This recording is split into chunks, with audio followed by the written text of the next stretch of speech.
लाखों पूर्व सैनिकों एवं जेसीए जवानों के लिए एक बड़ी खुशखबरी दिल्ली हाई कोर्ट से आई है। अब 9 साल से ज़्यादा जिनकी सर्विस हुई है उनको सरकार पेंशन देगी। पेंशन पे खुशखबरी तो दिल्ली हाई कोर्ट से आ गई। एक समान एमएसपी जो बहुत लॉन्ग पेंडिंग है उस पे हमें सफलता कब मिलेगी।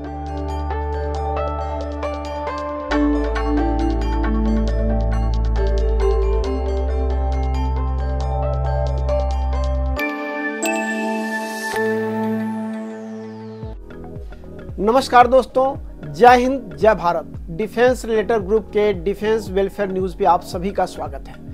लाखों पूर्व सैनिकों के लिए खुशखबरी दिल्ली हाई कोर्ट ने दिया है। आज हम दो मुद्दों पे बात करेंगे कि जेसीओ और जवानों के लिए जो 9 साल प्लस सर्विस करके निकले हैं उनके लिए दिल्ली हाई कोर्ट का फैसला आया है, खुशखबरी आई है कि पेंशन में उनको सम्मिलित किया जाएगा, सरकार पेंशन देगी। दूसरा मुद्दा है कि एमएसपी जो लॉन्ग पेंडिंग है एक कब रिजॉल्व होगा, एक समान मिलिट्री सर्विस पे जवानों और जेसीओज को कब मिलेगा, इसका एक लंबा इंतजार है। एमएसपी पे आज पूरी बात करेंगे।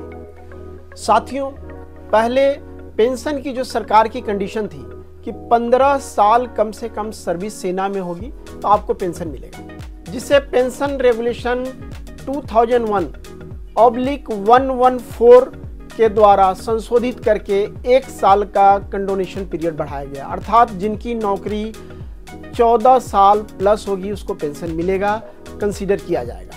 अभी दिल्ली हाई कोर्ट का बहुत ही ऐतिहासिक फैसला आया है जस्टिस सुरेंद्र सिंह परमान के जजमेंट द्वारा, जिसमें 9 ईयर प्लस जिनकी भी 9 साल प्लस होगी, अर्थात पहले 10 साल वाले को कंडोनेशन पीरियड में लेते थे, अब 1 साल का पीरियड और कम करके 9 प्लस कर दिया गया है। जिनकी 9 साल प्लस की नौकरी होगी वो पेंशन के लिए कंसीडर किया जाएगा, लेकिन शर्त है कि 9 साल कंप्लीट करने के बाद उन्होंने पीएसयू सेंट्रल गवर्नमेंट या स्टेट गवर्नमेंट में कहीं ज्वाइन किया है, उनको प्री डेटा बेसिस पे सरकार पेंशन देगी। यह लाखों जेसीओ और जवानों के लिए एक बड़ी खुशखबरी है। साथियों, इसका लंबे समय से इंतजार था और मुझे उम्मीद है इससे हमारे हजारों और लाखों के संख्या में हमारे वेटरन लाभान्वित होंगे। यह फैसला केवल जेसीओ जवानों के लिए आया है, अधिकारी इसमें सम्मिलित नहीं हैं। अगर वो भी चाहें तो कोर्ट में जाके अपनी पक्ष रख सकते हैं और 9 ईयर प्लस के लिए प्रो डेटा बेसिस पे पेंशन की मांग कर सकते हैं। हमारे बहुत सारे साथियों का सवाल था कि जिनको सर्विस के दौरान एनओसी नहीं मिला, 14 साल प्लस या 9 ईयर प्लस है और वो पीएसयूज में सेंट्रल गवर्नमेंट और स्टेट गवर्नमेंट में काम कर रहे हैं, क्या उनको पेंशन मिलेगा प्रो डेटा बेसिस पे? तो दिल्ली हाई कोर्ट ने क्लियर कर दिया है कि इनको भी पेंशन प्रो डेटा बेसिस पे मिलेगा। यह खुशखबरी हमारे पूरे देश में जवानों एवं जेसीओज के लिए बहुत बड़ी है और इसका एक बड़ा सेलिब्रेशन है। दिल्ली हाई कोर्ट के इस ऐतिहासिक फैसले का जेसीओ और ओआरएस की ज़िंदगी पे क्या प्रभाव पड़ेगा? तो सबसे पहला आर्थिक सशक्तिकरण। जो लोग 9 साल प्लस करके किसी भी PSU central government state government में चले गए थे, जिनको पेंशन नहीं मिल गया था, उनको इससे आर्थिक सशक्तिकरण मिलेगी, फाइनेंशियल एम्पावरमेंट होगा उनके लिए, उनके परिवार के लिए, उनका खर्चों का बेहतर प्रबंधन होगा। जवान अपने परिवार की शिक्षा, स्वास्थ्य और अन्य जरूरी खर्चों को अधिक आसानी से पूरा कर पाएंगे।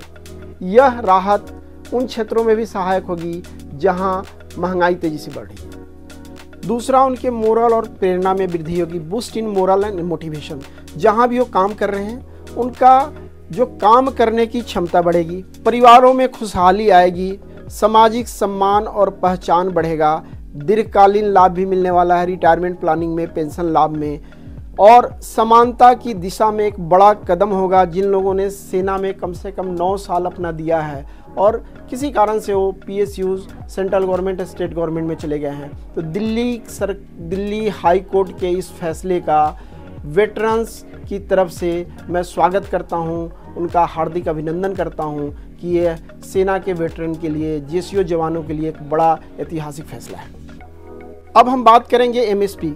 एमएसपी जो मिलिट्री सर्विस पे है उसका मकसद है सशस्त्र बलों को उनकी सेवा के लिए अतिरिक्त वेतन देना, खासकर उनके कठिन परिस्थितियों में काम करने के लिए।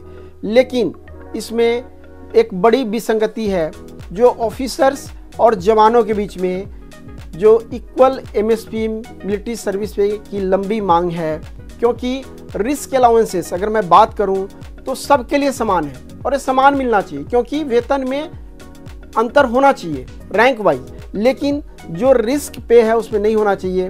और दिल्ली हाई कोर्ट ने इस पर सुनवाई की और लास्टली हुआ क्या कि ये फैसला हमारे फेवर में नहीं आया। इसको लेके हम लोग सुप्रीम कोर्ट में जाएंगे और उसकी तैयारी चल रही है। वॉइस ऑफ एक्स सर्विसमैन इसे सुप्रीम कोर्ट में ले जाने की तैयारी कर रही है और उम्मीद है कि बहुत जल्द जो सुप्रीम कोर्ट है इसके ऊपर ध्यान देगी और जवानों के हक में फैसला आएगा और इक्वल एमएसपी की जो लंबी मांग है ये पूरी होगी। दोस्तों, दिल्ली हाई कोर्ट का फैसला जो आया है, जिसके ऊपर पिछले हमारी वीडियो बन चुकी है, वो कहीं ना कहीं दिल्ली हाई कोर्ट ने मांगा है कि इसमें विसंगति हुई है, लेकिन ड्यू टू ये पे कमीशन का मामला है, दिल्ली हाई कोर्ट ने पे कमीशन के जो निर्णय है उसको स्वीकार करते हुए इसको तथा स्थिति बरकरार रखा है। लेकिन सुप्रीम कोर्ट इस पे विचार करेगी और जल्दी ही इस पे सुनवाई शुरू होगी। साथियों, एक बड़ी खुशखबरी जो थी हमारी जेसीओ और जवानों के लिए, जो 9 साल से ज़्यादा जिनकी नौकरी हो चुकी थी, जो कहीं भी PSU central government state government में एम्प्लॉयड थे, जिनको पेंशन नहीं मिल रहा था, अब दिल्ली हाई कोर्ट के फैसले से अब उनको राहत मिलेगी, उनको पेंशन मिलेगा जो प्रे डेटा बेसिस पे होगा। दूसरा, एमएसपी इक्वल एमएसपी की जो मांग है, जल्द ही हो सकता है कि सुप्रीम कोर्ट में इसको हमें जैसे हाई कोर्ट ने आदेश दिया है उसी तरह की खुशखबरी सुनने को मिले। मिलते हैं हम अपने अगले वीडियो में। इसी तरह हमारे साथ बने रहिए। डिफेंस वेलफेयर न्यूज़ को लाइक करें, सब्सक्राइब करें, शेयर करें। आपका न्यूज़ है जो आपके मुद्दों को समय समय पर उठाता है, आप तक पहुंचाता है। एक बार पुनः आप सभी का बहुत बहुत धन्यवाद और आभार। जय हिंद, जय भारत।